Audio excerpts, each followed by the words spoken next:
جی نحمدہ و نصلی علی رسولہ الکریم بسم اللہ الرحمن الرحیم السلام علیکم ورحمۃ اللہ وبرکاتہ۔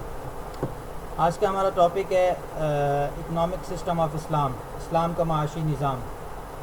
تو ہم ایک لفظ پڑھتے ہیں معیشت، سنا ہوگا اکنامکس۔ معیشت کا لٹرل میننگ کیا ہے؟ کہ معیشت کا لٹرل میننگ یہ ہے کہ یہ لفظ عیش سے نکلا ہے۔ عیش کہتے ہیں زندگی گزارنے کو، جیسے ہم کسی کو کہتے ہیں نا یہ تو بڑا عیش کر رہا ہے، اس کا مطلب کہ بہت اچھی زندگی گزار رہا ہے۔ تو یہ عربی کا لفظ ہے عیش، اس کا مطلب ہوتا ہے زندگی گزارنا یا زندہ رہنا۔ اور اس کا جو ٹرمینالوجی والا میننگ ہوتا ہے وہ یہ ہوتا ہے کہ معیشت اس کو کہتے ہیں کہ جس کے اندر زندہ رہنے کے تمام اسباب اکٹھے کیے جائیں۔ اب دیکھیں نا، معیشت کا تعلق صرف کھانے پینے کے ساتھ نہیں ہے، بلکہ آپ کے پہننے کے ساتھ ہے، آپ کے رہنے کے ساتھ ہے، آپ کی لیونگ سٹینڈرڈ کے ساتھ ہے، آپ کی لیونگ لائف کیسی ہے اس کے ساتھ ہے۔ تو اس معیشت اور اس معاشیات کے جو سبجیکٹ ہوتا ہے یا یہ ٹاپک ہوتا ہے، اس میں اسی چیز سے بحث کی جاتی ہے، اسی چیز کو دیکھا جاتا ہے کہ وہ کون کون سی ایسی چیزیں ہیں جو انسان کی زندگی گزارنے کے لیے ضروری ہیں۔ تو صرف پیسہ ہی یا صرف کھانا پینا ہی معیشت نہیں ہے، بلکہ ہر چیز جو بھی اس کی زندگی گزارنے میں کام آئے وہ معیشت کہلاتی ہے۔ تو اس میں تین قسم کی چیزیں ہوتی ہیں ہمارے پاس معیشت کے اندر یا زندگی گزارنے کے اندر جو بھی اسباب ہیں۔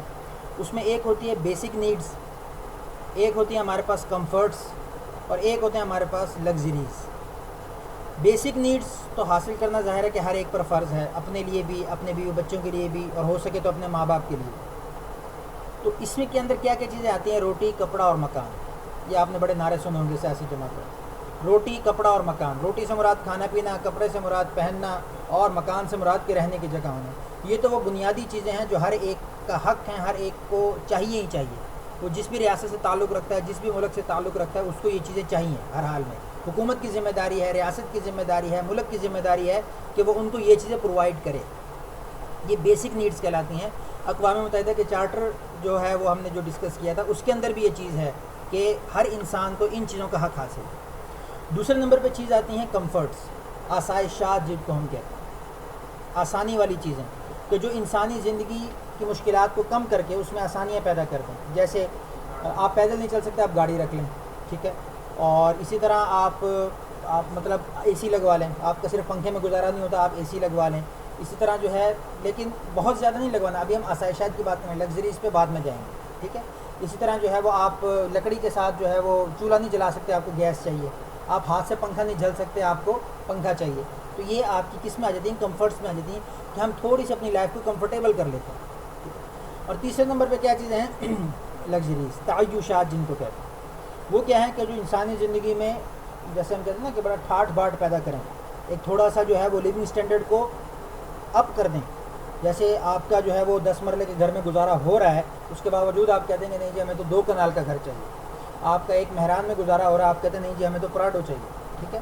اور آپ کا سمپل اینڈرائڈ میں گزارا ہو رہا ہے، آپ کہتے ہیں نہیں مجھے تو 11 پرو میکس چاہیے، ایک بات ہے۔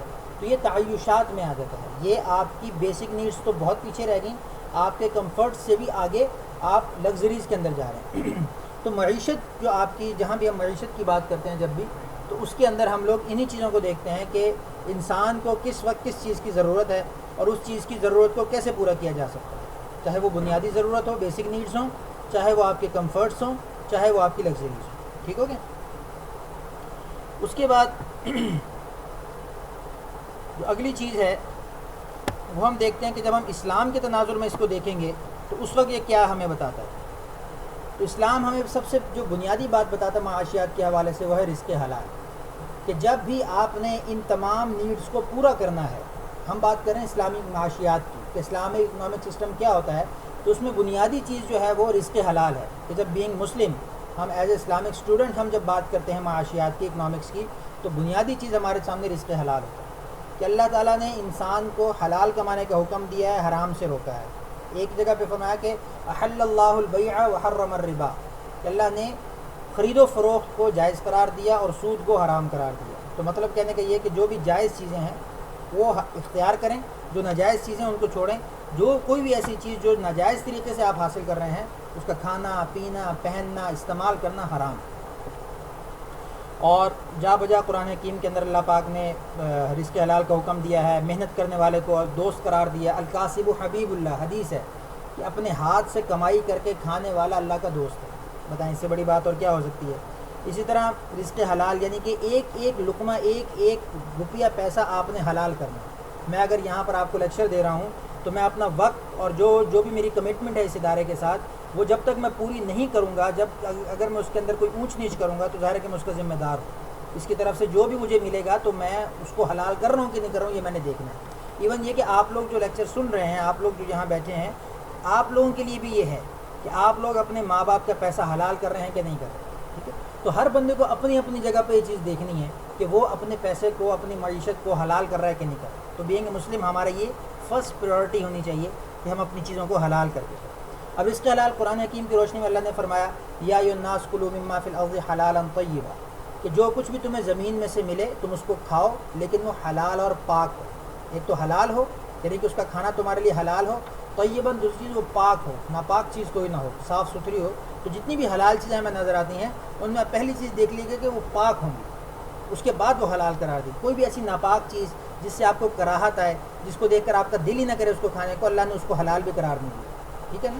تو جو کچھ ایسے جانور ہیں کہ جن کی شکل دیکھ کے ان کا دل نہیں کرتا, یا کوئی ایسی چیزیں ہیں جیسے کچھ عجیب و غریب قسم کے پودے ہوتے ہیں ان کو کھانے کا بھی حکم نہیں ہے, عجیب و غریب قسم کے پھل ہیں ان کو کھانے کا بھی حکم نہیں ہے. تو اسلام کو جو کہا جاتا ہے دین فطرت ہے. دین فطرت کا مطلب کہ جو چیز آپ کو اچھی لگتی ہے نا اسلام وہی آپ کے لیے جائز قرار دے, اور جو چیز آپ کو بری لگتی ہے اسلام وہی آپ کے لیے حرام قرار دے. اس چیز کا یہ رزق حلال کی بھی یہی بات ہے. اس طرح فرمایا یا یہ رسول کلوا من الطیبات, کہ رسولوں کو بھی یہ کہا گیا کہ آپ لوگ پاک چیزیں کھاؤ. اس طرح فرمایا وجعلنا النہار معاشا, کہ دن کا جو وقت ہے وہ آپ کے لیے حلال کمانے کے لیے وقت مقرر کیا گیا کہ دن کی روشنی میں آپ لوگ کمائی کے لیے چلے جائیں. اس طرح حدیث کے اندر آتا ہے کہ طلب الحلال فریضۃ بعد الفریضہ, کہ حلال کمائی کرنا یہ تمام فرضوں کے بعد ایک فرض ہے, ایک فرض ہے. یعنی کہ ایک فرض کے بعد ایک فرض, مطلب کہنے کا کیا ہے کہ جب آپ باقی فرائض سے فارغ ہو جاتے ہیں, جو بنیادی ہمارے فرائض ہیں, نماز ہے, روزہ ہے, حج زکوٰۃ ہے, اس کے بعد جو سب سے بڑا بنیادی فرض ہے یعنی عبادات کے بعد جو سب سے بڑا بنیادی فرض ہے وہ کیا ہے, رزق حلال کمانا. کیونکہ جب آپ کے بیوی بچے ہو جاتے ہیں, جب آپ کا فیملی بن جاتی ہے تو پھر ان کی ذمہ داری بھی آپ کے اوپر ہے. اب ان کی بیسک نیڈس کا خیال کرنا, ان کے کمفرٹس کا خیال کرنا, جہاں پر ان کو کوئی چیز چاہیے اس کو پرووائڈ کرنا, یہ اب آپ کی ذمہ داری ہے. تو یہ بھی شریعت کی طرف سے آپ کی ذمہ داری لگائی گئی. اس طرح ایک اور, جیسے میں نے پہلے کہا کاسب حبیب اللہ, محنت سے روزی کمانے والا اللہ کا دوست ہے. اس طرح ایک اور حدیث ہے کہ سب سے بہتر روزی وہ ہے جو اپنے ہاتھ سے کمائی جائے, اور اللہ کے نبی حضرت داؤد علیہ السلام بھی اپنے ہاتھ سے کما کر کھاتے. پھر اس طرح ایک اور حدیث ہے کہ عبادات کے 10 حصے ہیں کہ جس میں 9 حصے جو ہے وہ کسب حلال کے ہیں. اس طرح جو شخص حلال روزی اختیار کر کے گھر کو جاتا ہے اللہ پاک اس کے سارے گناہ معاف کر دیتے ہیں. تو یہ چیزیں جو ہیں وہ ہمارے پیش نظر ہوتی ہیں جب ہم رزق حلال کی بات کرتے ہیں. اچھا, دوسرے نمبر پہ رزق حرام. دوسرے نمبر پہ رزق حرام آتا ہے, اس کے نقصانات کیا ہیں. اگر ہم رزق حلال اختیار کرتے ہیں تو اس کے تو اللہ نے فوائد بتا دی کہ یہ فائدہ ہے, تمہاری طبیعت بھی ٹھیک رہے گی, تمہاری زندگی کا معیار بھی ٹھیک رہے گا, اور تمہارا میٹابولزم بھی ٹھیک رہے گا, ہر چیز ٹھیک رہے گی اگر آپ حلال کھائیں گے. حرام کھائیں گے تو کیا ہے, سب سے پہلا جو نقصان ہے کہ حرام کھانے والے کی عبادت قبول نہیں ہوتی. تو بینگ مسلم ہم جتنی بھی عبادت کرتے ہیں, ہم جتنا بھی اللہ کو راضی کرنے کی کوشش کرتے ہیں سارا دن, لیکن ایک لقمہ حلال کا اگر حرام کا ہمارے اندر جاتا ہے, وہ ساری دن کی نمازیں, سارا دن کا اگر آپ نے روزہ رکھا ہوا ہے, کسی کے ساتھ اچھا کام کیا ہوا ہے, سب پہ پانی پھر جائے گا. اور رزق حرام کے ساتھ آپ کے جسم کی کوئی نشو نما ہوئی ہے, آپ نے کپڑا رزق حرام کا پہنا ہوا ہے, آپ نے جوتا رزق حرام کا پہنا ہوا ہے, آپ نے اپنا سامان رزق حرام کا اکٹھا کیا ہوا ہے, تو اس دوران میں آپ کی کوئی عبادت, کوئی نماز, کوئی روزہ, کوئی حج, کوئی زکوٰۃ کوئی قبول نہیں. کچھ لوگ کہتے ہیں نا جی حرام کی کمائی سارا سال اکٹھا کر لیں گے اور آخر میں اسی سے جا کے حج کریں گے, تو اس سے بھی کہ بھائی وہاں جا کے بخشوائیں گے سارے, تو جا تو اسی پیسوں سے رہے ہو نا جو تم نے حرام کر کے اکٹھے کیے ہیں, تو کیا فائدہ ہوا اس کو, کوئی فائدہ نہیں. اس طرح اس کی کچھ اور مزید صورتیں ہیں حرام کمائی کی, وہ کیا ہیں. ایک سود ہے. سود کا آپ کو پتہ ہے کہ کسی کو کوئی مال دینا اور پھر اس پہ زیادتی کر کے اس سے مال واپس لینا, کہ جب کہ اس کے مقابلے میں کوئی چیز نہ ہو, کہ میں آپ کو 10 روپے دوں اور میں آپ کو کہوں کہ آپ نے مجھے جب مہینے بعد واپس کر دینا تو 12 روپے واپس کر دیں. اب یہ 2 روپے کس چیز کے بدلے میں, کسی چیز کے بدلے میں نہیں. تو ایسی زیادتی جس کے مقابلے میں کچھ نہ ہو, مال کے تبادلے میں, ٹرانزیکشن آف منی میں ایسی زیادتی جو اس کے مقابلے میں کوئی چیز نہ ہو, تو وہ کیا کہلاتی ہے, سود کہلاتی ہے. اس طرح ذخیرہ اندوزی ہمارے یہاں بڑی عام ہے. چینی مہنگی ہو گئی جی, چینی شارٹ ہو گئی جی, کیوں جی, جتنے بھی چینی والے لوگ ہیں انہوں نے اسٹاک کر کے رکھے, اب اسٹاک کر کے جب رکھی تو ظاہر ہے کہ وہ مارکیٹ میں ہے نہیں, مارکیٹ میں مہنگی ہوگی. اب وہ پہلے اگر 50 روپے تھی تو وہ آرام سے اگر 70 روپے بھی بیچیں گے لوگ تو لیں گے, لوگوں کی ضرورت ہے. اس طرح ہر چیز کی ذخیرہ اندوزی کرنا یہ بھی رزق حرام میں آیا کہ آپ نے ایک دن کے اندر آپ نے لاکھوں کروڑوں روپے کما لیے جو ذخیرہ اندوز ہوتے ہیں, تو سارے کا سارا حرام. اس طرح ناپ تول میں کمی کرنا کہ آپ نے جو ہے وہ ترازو جو رکھا ہوا ہے اس کے نیچے جو ہے آپ نے وزن لگایا ہوا ہے کہ آپ کو جو ہے وہ 1 کلو کی چیز آپ کو 800 گرام کی دیتے ہیں, تو یہ کیا ہے, یہ بھی حرام ہے. اس طرح ملاوٹ کرنا, ماشاءاللہ ہمارا دودھ تو مجھے نہیں لگتا کسی کو خالص ملتا ہوگا سوائے اس کے کہ اگر کسی کے پاس کوئی اپنا کوئی سسٹم ہے تو. اس کے علاوہ یہ عام ہے ہر چیز میں ملاوٹ. آپ کی سرخ مرچوں میں اینٹیں پیس کے ملائی جاتی رہی ہیں, شاید آپ کو پتہ ہو کہ نہیں. سرخ مرچیں جو ہوتی ہیں یہ جو اینٹیں پیس کے اس کے اندر ملاتے تھے, لال اینٹیں جو, اور پتہ نہیں کیا کچھ چیزیں ملائی جاتی ہیں. آٹے کے اندر آپ کی ملاوٹ ہوتی ہے, آپ کی چینی کے اندر ملاوٹ ہوتی ہے, مختلف چیزیں ایسی ہیں. اس طرح آپ چوری کریں, ڈاکہ کریں, یہ تو خیر ظاہر ہے سب کو پتہ ہے.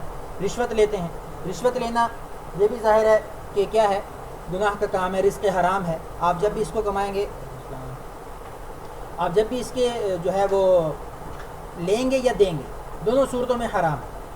لیکن ظاہر ہے کہ جب کہیں پر ایسا موقع پڑ جاتا ہے کہ جہاں پر آپ کو دینی پڑ جاتی ہے, آپ نہیں چاہ رہے ہوتے اور آپ کا کام بھی جائز ہوتا ہے, آپ کا کام میرٹ پر ہوتا ہے, آپ خود میرٹ پر ہوتے ہیں, آپ سمجھتے ہیں کہ میں اس پوسٹ کا یا میں اس سیٹ کا حقدار ہوں یا میں اس چیز کا حقدار ہوں یا میری فائل جو ہے وہ مجھے چاہیے, میری پینشن رکی ہوئی ہے, میری پے رکی ہوئی ہے, کوئی بھی ایسی وجہ کہ جو آپ کا حق بنتا ہے اور آگے والا بلا وجہ آپ کو تنگ کر رہا ہے کہ جب تک مجھے پیسے نہیں دو گے میں تمہاری فائل آگے نہیں چلاؤں گا یا میں تمہارا کام نہیں کروں گا یا تمہیں پوسٹ نہیں ملے گی, اور آپ کے پاس اور کوئی ذریعہ نہیں ہے, اس وقت آپ کو اجازت ہے کہ آپ دے سکتے ہیں. لینا تو کسی صورت جائز نہیں ہے نا, چاہے آپ مر بھی رہے ہوں پھر بھی لینا تو کسی صورت جائز نہیں. دینا اس لیے جائز ہے کہ اس وقت لینے والے کو گناہ ہوگا, اس وقت سارا کام جو ہے وہ لینے والے کا قصور ہے, آپ کا کوئی قصور نہیں اس کے اندر. اس وجہ سے ایسی صورت کے اندر رشوت دینے کی اجازت ہے, لیکن وہ بھی اتنی جتنی ضرورت ہو اور اس کے بعد توبہ استغفار ہے. لینا تو کسی صورت جائز نہیں. اس طرح سمگلنگ کرنا,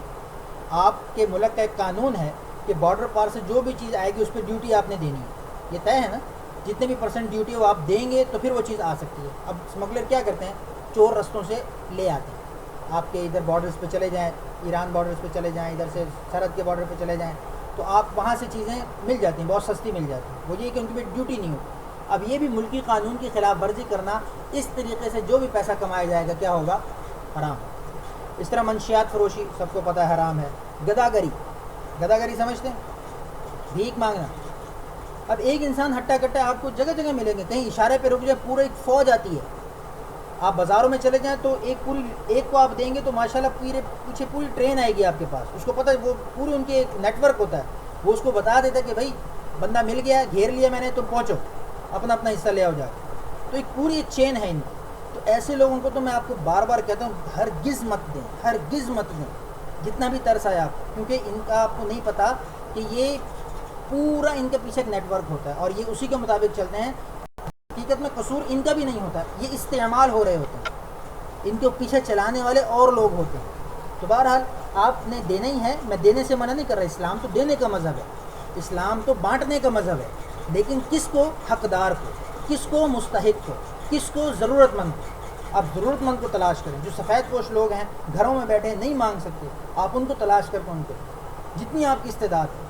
لوگوں کے گھروں میں شادیاں نہیں ہو رہی اس وجہ سے, لوگوں کے گھروں میں دوسرے دن کا کھانا نہیں ہوتا اس وجہ سے, لیکن ہم لوگ یہ لوگ ان کا حق مارتے ہیں. کوئی معذور ہے, بالکل کام نہیں کر سکتا, پتہ ہے کہ یار معذور ہے, یہ بوڑھا ہو گیا نہیں کام کر سکتا, کوئی دیتا نہیں اس کو کام, اس کو آپ بالکل جوان ہٹے کٹے بچے ساتھ ملا کے ان کو دے رہے, یہ غلط ہے. اس سے بچنا, یہ حرام ہے. اس طرح جوا, یہ حرام ہے. اس طرح زیادہ نفع کے لیے جوا پتہ کس کو کہتے ہیں, کہ ایک کے فائدے پر دوسرے کا نقصان ہونا. مثال طور پر ہم 5-6 لوگ یہاں پر اگر بیٹھے ہیں اور ہم کوئی ایک ڈیل کرتے ہیں, مثال کے طور پر جیسے کوئی سین ہوتا ہے کہ یار چلو پرچیاں ڈالتے ہیں, ٹھیک ہے, اور یہاں 100 روپے یہاں پہ رکھتے ہیں, جس کا نام نکلا 600 روپے, اس کے 600 روپے اکٹھا ہو جائے گا نا, 600 روپے اس کا. اب یہ کیا ہے, یہ جوا ہے, کسی کا بھی نام نکل سکتا ہے نا, لیکن جس کو فائدہ ہو رہا ہے اس کے فائدے کی بنیاد باقی سب کا نقصان بن رہا ہے. اس کو جو 600 مل رہا ہے وہ ہم سب کے کس سے جا رہا ہے, 100 سے جا رہا ہے نا, ہم سب کا 100 گیا تو اس کو 600 ملا. تو گروپ آف پیپل میں یا 2 لوگوں میں کسی ایک کا فائدہ ایسا فائدہ جو دوسرے کے نقصان کی وجہ سے ہو رہا ہو، شریعت اس کو جائز قرار نہیں دیتی، یہ جوا ہے۔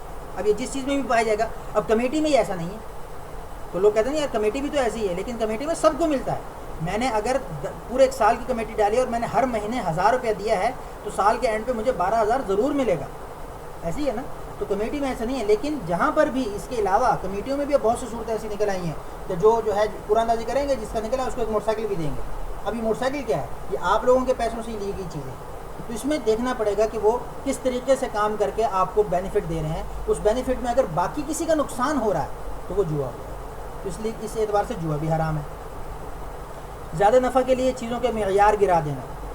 اب مثال کے طور پہ آپ ایک سٹینڈرڈ چیز بیچ رہے ہیں 100 روپے کی، ٹھیک ہے، اب آپ ریٹ تو وہی رکھیں 100 روپے کا، لیکن اس کا معیار گرا دیں۔ ایک برگر ہے 100 روپے کا مل رہا ہے، آپ نے بڑا اچھا صاف کر کے ہر چیز اعلیٰ پیمانے کی اس کے اندر ڈال کے اپنا جائز منافع رکھا، آپ کو پتہ تھا کہ اس کے اندر مجھے 10-15 روپے بچیں گے، آپ کا 80 روپے کا خرچہ تھا، آپ نے 100 روپے کا بیچ دیا، ٹھیک ہے، سمجھ میں آ گیا۔ اگلی دفعہ آپ کیا کریں، آپ اس کے اندر 50 روپے کا مٹیریل ڈالیں اور 100 روپے کا بیچیں، تو زیادہ پروفٹ کے لیے آپ نے چیز کا معیار گرا دیا، یہ بھی کیا ہوگا، رزق حرام کے اندر۔ تو اس چیز کا خیال بھی بہت ضروری ہے۔ تو یہ ہوگی ایک چیز۔ پھر اللہ کی رحمت سے دوری ہے کہ اللہ پاک فرماتے ہیں کہ جو شخص، اللہ کے نبی نے فرمایا کہ ایک شخص بڑا لمبا سفر کر کے آیا، مسجد میں آیا اور مسجد میں آ کے کعبۃ اللہ میں آیا، اس کے بال بکھرے ہوئے ہیں، تھکا ہارا ٹوٹا ہوا ہے، سارا دن کام کر کے آتا ہے، کعبۃ اللہ کے غلاف کو پکڑ کے اللہ سے معافی مانگتا ہے، اللہ سے رو کے دعا کرتا ہے، کوئی بھی دعا کرتا ہے، لیکن اللہ اس کی دعا کو قبول نہیں کرتا، اللہ کو ترس نہیں آتا۔ کیوں؟ اس لیے کہ اس نے جو لباس پہنا ہوا وہ حرام کا، جو لقمہ کھایا وہ حرام کا، جو کپڑے پہنے وہ حرام کے، جو جوتے پہنے وہ حرام کمائی کے، ہر ایک چیز اس کی حرام کمائی کی، اللہ ایک نہیں سنیں گے اس کی، اللہ کی رحمت سے دوری کا نتیجہ ہوگا۔ اس طرح اس کے بعد جو دوسری چیز ہے سود۔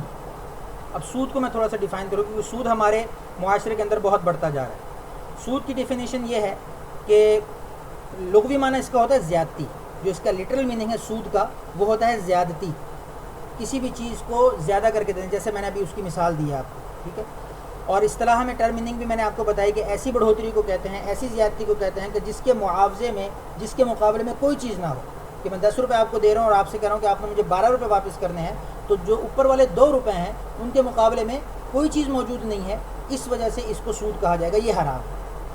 اور پھر سود قرآن پاک کے اندر آتا ہے کہ یا ایھا الذین آمنوا لا تأکلوا الربا اضعافا مضاعفا، کیا ایمان والو تم لوگ سود مت کھاؤ، اس کو دگنا چگنا کر کے مت کھاؤ۔ اب دیکھو نا، سود تو ہوتا ہی ہے کہ آپ نے اگر 1 مہینے میں واپس نہیں کیا تو اس کے بینک بھی یہی کرتا نا کہ آپ نے 1 مہینے کے اندر واپس کر دیے 10 روپے، تو ٹھیک ہے وہ تو 10 روپے ہی ہیں۔ جیسے کریڈٹ کارڈز ہے، کریڈٹ کارڈز آپ میں سے اگر کوئی یوز کرتا ہے تو اس کی ایک لمٹ ہوتی ہے، بینک نے آپ کو دے دیا 1 لاکھ روپے اس کی لمٹ ہے، مہینے کے اندر آپ ابھی آپ نے پیسے نہیں ڈالے اس کے اندر، آپ نے جا کے شاپنگ کر لی، ٹھیک ہے، بینک نے آپ کو پیسہ دے دیا، اب اس نے کہا جی 30 تاریخ کے اندر اس کے اندر 1 لاکھ روپے واپس کریں گے تو کوئی سود نہیں ہے، 1 لاکھ کا 1 لاکھ واپس آ گیا۔ لیکن اگر 1 تاریخ ہو گئی، اب جو ہے اس کے اوپر آپ نے 10% دینا ہے، اب یہ کیا ہے؟ یہ سود ہے۔ اب اگر آپ نے اس مہینے میں نہیں دیا، اگلے مہینے وہ ڈبل ہو جائے گا، اس سے اگلے مہینے اور ڈبل ہو جائے گا، اس سے اگلے مہینے اور ڈبل ہو جائے گا، تو ایک وقت ایسا آتا ہے کہ انسان پھر سود ہی چکاتا رہتا ہے، اصل قیمت تو تک پہنچ ہی نہیں پاتا، کہ سود ہی اتنا بڑھ جاتا ہے کہ وہ سود ہی دیتا رہے تو بڑی بات ہے، اصل قیمت ابھی تک وہیں 1 لاکھ وہیں کا وہیں کھڑا ہے، اوپر کے جو 10,000 ہیں وہی دیتا رہا ہے ہر مہینے، وہ دیتا اتنا ہو گیا کہ اس کی بھی قسطیں بنانی پڑ گئی۔ تو یہ سود ایسا ہے کہ ظاہری طور پہ ہمیں لگتا ہے کہ اس کے اندر ہمارے مال کے اندر اضافہ ہو رہا ہے، لیکن حقیقت میں یہ مال کی تباہی کا باعث ہے، آپ کی معیشت کی تباہی کا باعث ہے سود۔ اس کے مقابلے میں جب آپ صدقہ دیتے ہیں، جب آپ زکوٰۃ دیتے ہیں، تو ظاہری طور پہ مال تو کم ہو گیا، آپ کے پاس 100 روپے تھے، آپ نے 10 روپے صدقہ کر دیے، 90 روپے رہ گئے، ظاہری طور پہ مال کم ہو گیا، لیکن حقیقی طور پہ اس میں برکت آ گئی۔ برکت کیا؟ برکت کس کو کہتے ہیں؟ کہ اللہ پاک آپ کے کم پیسوں میں کام کرا دے۔ اب جو کام آپ کا 100 روپے میں ہونا تھا، اللہ پاک وہ 90 روپے میں کرا دے، تو آپ کو اور کیا چاہیے؟ ہم کہتے ہیں نا عمر میں برکت ہو گئی، فلانے کی عمر میں برکت ہو گئی۔ عمر میں برکت کیسے ہوتی ہے؟ جتنی وہ لے کر آیا لکھی ہوئی ہے اس سے تو زیادہ نہیں جی سکتا نا، پھر برکت کا کیا مطلب؟ برکت کا مطلب کہ اس نے اس زندگی میں جو کام کرنے کی خواہشیں دل کے اندر رکھی ہوئی ہیں کہ میں اپنی زندگی میں یہ کام کرنا چاہتا ہوں، اللہ پاک اسی عمر میں وہ کام کروا دیتے ہیں۔ جب اس کا مقصد پورا ہو گیا، وہ چاہتا تھا کہ میرے بیوی بچے ہوں اور میں اپنے بچوں کی شادی اپنے ہاتھ سے کروں، اب وہ 40 سال کی عمر میں چاہے فوت ہوا ہے، لیکن اس نے اس کا یہ کام اگر اللہ نے پورا کرا دیا تو اس کا تو مقصد پورا ہو گیا نا، اس کی عمر میں برکت ہوگی، یہ مقصد ہے برکت کا۔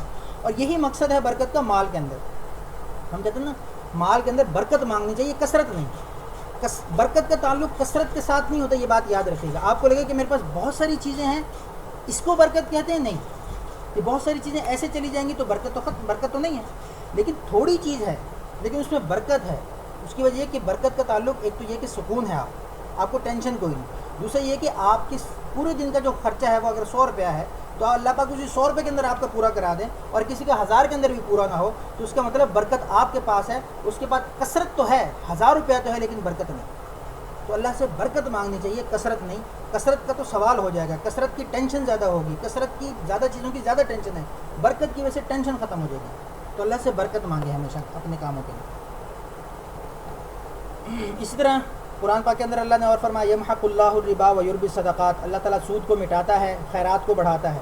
کہ صدقہ کرو گے اس سے مال میں اضافہ ہوگا، سود کرو گے اللہ پاک تمہارے مال کو برباد کر دے گا. اس طرح اللہ پاک نے فرمایا کہ احل اللہ البیع وحرم الربا، کہ اللہ پاک نے بیع کو حلال قرار دیا اور سود کو حرام قرار دیا. اس طرح حدیثوں کے اندر بھی مختلف ہیں کہ اللہ تعالیٰ نے سود کھانے والے، سود کھلانے والے، سود لکھنے والے، سود کا لکھت پڑھت کرنے والے، اس کی گواہی دینے والے، سودی مال کی حفاظت کرنے والے، غرض یہ کہ جو کچھ بھی سودی کام کے ساتھ منسلک ہے اس کے اوپر لعنت فرمائی ہے اور اس کا کھانا پینا حرام قرار دیا. اسی وجہ سے کہا جاتا ہے کہ یہ جو بعض لوگ تو یہ کہتے ہیں کہ یہ بینکوں کے باہر جو گارڈز کھڑے ہوتے ہیں نا، ان کی کمائی بھی حلال نہیں. لیکن اس کے بارے میں فتوے پھر آ گئے، پھر لوگوں نے مسئلہ پوچھا کہ اب کیا کیا جائے، یہ تو بہت سنگین مسئلہ ہے، اب ہر جگہ ہے اور ہمیں بھی ظاہر ہے کہ بینک کے اندر پیسہ رکھنا پڑتا ہے. اب دیکھنا کرنٹ اور سیونگ میں فرق ہے نا. کرنٹ اور سیونگ اکاؤنٹ میں، کرنٹ اکاؤنٹ میں تو یہ کہ سود نہیں ہے، سیونگ اکاؤنٹ میں کیا ہے، سود ہے، آپ کو پروفٹ ملتا ہے اور اس میں پھر اور مسائل آگے ہیں. تو آپ کا کیا خیال ہے، یہ جو آپ نے کرنٹ میں پیسے رکھے ہوتے ہیں تو بینک والے اتنے شریف ہیں کہ وہ آپ کے پیسوں کو سودی کاموں میں نہیں لگائیں گے، وہ اس کو بھی پیسوں میں لگائیں گے، آپ کو صرف اس کا پروفٹ نہیں دیں گے. ان کو تو فائدہ ہے اس کے اندر کہ آپ کو پروفٹ نہیں دینا پڑ رہا، لیکن پیسہ تو آپ کا اس کام میں یوز ہو رہا ہے. تو پھر یہاں بھی آپ ان کے معاون بن گئے، یہاں بھی آپ سودی کام میں مدد بن گئے، آپ کا پیسہ سودی کام میں استعمال ہو رہا ہے. تو یہاں پر پھر فتویٰ یہ ملتا ہے، یہاں پر پھر ایک گنجائش یہ ملتی ہے کہ چونکہ جو کر رہے ہیں، جو جیسے ہم جیسے لوگ کرنٹ اکاؤنٹ کھلوائے ہیں تو ان کے لیے اجازت ہے، گنجائش ہے، کیونکہ اس کی بغیر گزارا نہیں ہے نا، گھر میں پیسہ رکھ نہیں سکتے، محفوظ نہیں ہے، تو اس لیے وہاں رکھ لیں. اور پھر اس میں سے کچھ لوگ وہ آتے ہیں جو گورنمنٹ ملازم ہیں، اب ان کا تو کھلتا ہی زبردستی سیونگ اکاؤنٹ ہے. اگر مثال کے طور پہ میں گورنمنٹ ملازم ہوں، گورنمنٹ کی طرف سے جو میرا اکاؤنٹ کھلے گا وہ سیونگ کھلے گا، کیونکہ گورنمنٹ نے اپنے خرچے پورے کرنے ہیں، ہمیں جو پینشن دینی ہے، ہمیں جو تنخواہیں دینی ہیں وہ اسی ہمارے پیسوں سے کمائی کر کے جو ہے وہ ہمیں دینی ہوتی ہے ہماری تنخواہوں سے. تو وہ سیونگ اکاؤنٹ کھولتے ہیں. اب اس کا کیا حکم ہے، میں تو نہیں چاہتا سیونگ اکاؤنٹ کھولے، میں تو اس کے اوپر پروفٹ نہیں لینا چاہتا. تو اس کا پھر حکم یہ ہے کہ ٹھیک ہے آپ کی مجبوری، ہم آپ کو یہ نہیں کہتے کہ آپ گورنمنٹ ملازمت ہی چھوڑ دیں، لیکن یہ ہے کہ آپ وہ جو سودی اضافی جو آپ کو پیسہ مل رہا ہے، آپ کی تنخواہ 50,000 ہے، آپ کو اوپر 55,000 ملتا ہے، اوپر والا 5,000 آپ بغیر ثواب کی نیت کے صدقہ کر دیں، کسی مسکین کو دے دیں، کسی یتیم کو دے دیں، کسی غریب کو دے دیں. ثواب نہیں ملے گا آپ کو لیکن آپ کا مال پاک ہو جائے گا.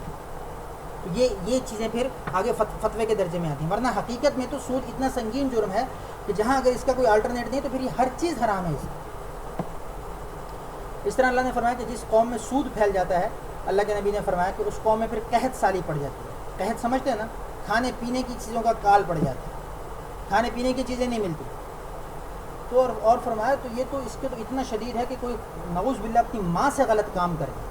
سود کا یہ حکم ہے، سود کا یہ نقصان ہے، سود کا اتنا بڑا عذاب ہے کہ کوئی اپنی ماں سے بدکاری کرے، کوئی اپنی ماں کے ساتھ غلط کام کرے. کتنا بڑا ہم اس کو گناہ سمجھتے ہیں، اس کو انسان ہی نہ سمجھے جو ایسا کام کرے، لیکن ہمارے یہاں سود اس سے بھی بڑا گناہ ہے لیکن اس کو نہیں سمجھتے. تو یہ ذرا سوچنے اور سمجھنے کی بات ہے. تو یہ تھوڑا سا ہمارا آج کا لیکچر تھا سود کے حوالے سے اور اسلامی معاشیات کے حوالے سے، کہ ہم نے اگر اپنی معیشت کو بنانا ہے، اپنی گھر کی معیشت کو چلانا ہے تو اس میں رزق حلال کو سامنے رکھنا ہے، اور اس کے علاوہ جتنی چیزیں ہیں جو رزق حرام میں آتی ہیں ان سے آپ کو بچانا ہے.